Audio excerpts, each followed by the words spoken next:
Hello नमस्कार, welcome to inculcate learning. So branches कौन कौन सी हैं फिलोसफी की, वो मैंने कहा था आपको कि मैं आज ही कवर करवा दूंगी। सो ब्रांचेस क्या क्या हैं, फिलोसफी क्या होती है, वो मैंने आपको बता दिया था लास्ट वीडियो में।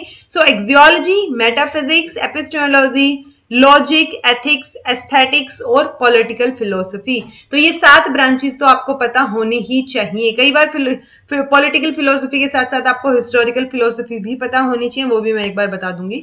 सो ये जो 7 टॉपिक्स हैं या ये जो 7 वर्ड आपको दिख रहे हैं, इनका मतलब पता होना बहुत जरूरी है, क्योंकि फिलोसफी खुद एक बहुत वास्ट ब्रॉड एरिया है और उसके अंदर फिर फर्दर ब्रांचेस हैं। ठीक है, सो वो जैसे साइंस एक ब्रॉड एरिया है और उसके अंदर फिर फिजिक्स, केमिस्ट्री, मैथ, ये सारी चीजें, बहुत सारी चीजें आ जाती हैं। सो वो चीजें क्या है, फर्दर ब्रांचेस हैं। सो जब भी कोई ब्रांच की बात करते हैं तो वो ब्रांच क्या होती है, किसी भी चीज की स्टडी होती है।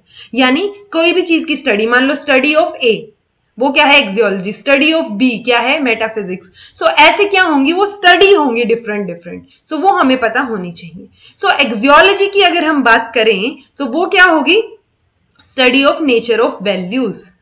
तो ये आपको वर्ड याद रखना पड़ेगा कि वैल्यू सिस्टम, वैल्यूज, उनका क्या नेचर है, या वो एक पर्टिकुलर कोई भी, मान लो हम सांख्य फिलोसफी या हम योगा फिलोसफी की बात करते हैं तो उनकी एक्सियोलॉजी क्या होगी कि वो वैल्यूज के बारे में क्या सोचते हैं, वो क्या चीज का ध्यान रखते हैं उस बारे में। ठीक है, सो वो क्या होगी, वहां की उनकी एक्सियोलॉजी होगी। तो एक्सियोलॉजी किस बारे में बात करेगी, नेचर ऑफ वैल्यूज के बारे में। मेटाफिजिक्स के अंदर 2 ब्रांचेस हैं, कॉस्मोलॉजी और ऑन्टोलॉजी। मेटाफिजिक्स किस बारे में बात करती है, नेचर ऑफ रियलिटी के बारे में बात करती है। ठीक है, कि क्या चीजें एग्जिस्ट करती हैं। जैसे कॉस्मोलॉजी क्या बात करेगी कि ओरिजिन क्या है स्टडी का, या ऑर्गेनाइजेशन जो है यूनिवर्स की, वो कैसे है।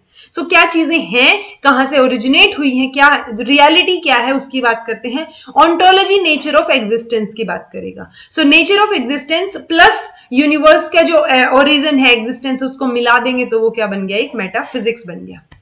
फिर नेक्स्ट आता है हमारे पास थर्ड, एपिस्टेमोलॉजी, जो कि क्या होती है, स्टडी ऑफ नॉलेज, जिसके अंदर नॉलेज से रिलेटेड जितनी भी चीजें हैं, कि करिकुलम है या ट्रेनिंग है या टीचर कैसे पढ़ाना है, टीचर का, स्टूडेंट का रोल क्या, वो सारी चीजें एपिस्टेमोलॉजी में जो है वो आ जाएंगी। नेक्स्ट है लॉजिक। अब एपिस्टेमोलॉजी, जब हम नॉलेज की बात कर रहे हैं तो बिना लॉजिक के तो कोई नॉलेज नहीं होगी। सो लॉजिक जो है वो एक की डायमेंशन माना जाता है, किसका, एपिस्टेमोलॉजी का, जो कि 2 टाइप का माना, मेजरली 2 टाइप का हो सकता है, डिडक्टिव लॉजिक और इंडक्टिव लॉजिक। ये हम पेपर 1 में भी पढ़ते हैं। डिडक्टिव लॉजिक मतलब जनरल से स्पेसिफिक की तरफ आप जा रहे हैं, यानी कि कोई चीज जनरल है और उससे आप स्पेसिफिक कोई चीज ड्रॉ करना चाह रहे हैं, वो डिडक्टिव लॉजिक होगा। इंडक्टिव लॉजिक में कोई आपके पास स्पेसिफिक चीज है, किसी एक पर्सन के बारे में है मान लो, और उसको आप फिर कैसे तो करके जनरलाइज कर रहे हैं। सो वो क्या हो जाएगा, इंडक्टिव लॉजिक, जिसमें, और ये नॉलेज में भी आता है, लर्निंग में भी आता है। तो जहां पे डिडक्टिव वर्ड है वहां जनरल टू स्पेसिफिक होगा, इंडक्टिव वर्ड है वहां स्पेसिफिक टू जनरल होगा। नेक्स्ट है एथिक्स। एथिक्स का हमें पता है कि जो कोड ऑफ कंडक्ट्स है, कि आप कैसे करेंगे, क्या सही है क्या गलत है। सो वो सारी चीजें किस में आएंगी, एथिक्स में आएंगी। मान लो जैनिज्म है या बुद्धिज्म है, जो वो बताते हैं ना डूज एंड डोंट्स, तो वो क्या एक तरीके से एथिक्स में माने जाएंगे। तो स्टडी ऑफ ह्यूमन कंडक्ट जो है वो एथिक्स रहेगा।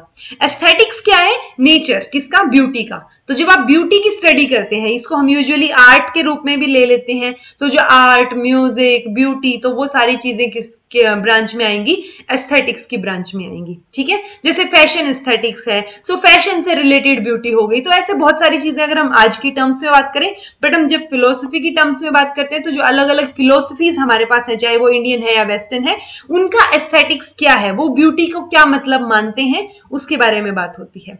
पॉलिटिकल फिलोसफी 2 वर्ड को मिला के बनी है, एक तरीके से पॉलिटिक्स प्लस फिलोसफी, कि जब आप फिलोसफिकल चीजें, यानी आप पढ़ रहे हैं किसी चीज के बारे में, नॉलेज गेन कर रहे हैं, जानना चाह रहे हैं, लेकिन वो चीजें क्या है, पॉलिटिक्स से रिलेटेड है। यानी कि जैसे स्टडी ऑफ गवर्नमेंट, ऐसे ऐसे क्वेश्चंस को एड्रेस करना जिसमें नेचर या स्कोप ऑफ पॉलिटिक्स की बात हो रही हो, सो वो पॉलिटिकल फिलोसफी होगी। ऐसे ही एक हिस्टोरिकल फिलोसफी हो सकती है। हिस्टोरिकल फिलोसफी में आप हिस्ट्री प्लस फिलोसफी को कंबाइन कर देते हैं। ठीक है, so this was all about branches of philosophy. I hope आपको समझ आया होगा। कुछ ना समझ आया हो तो कमेंट करके पूछ लीजिएगा। Thank you so much for watching. Be happy and keep smiling.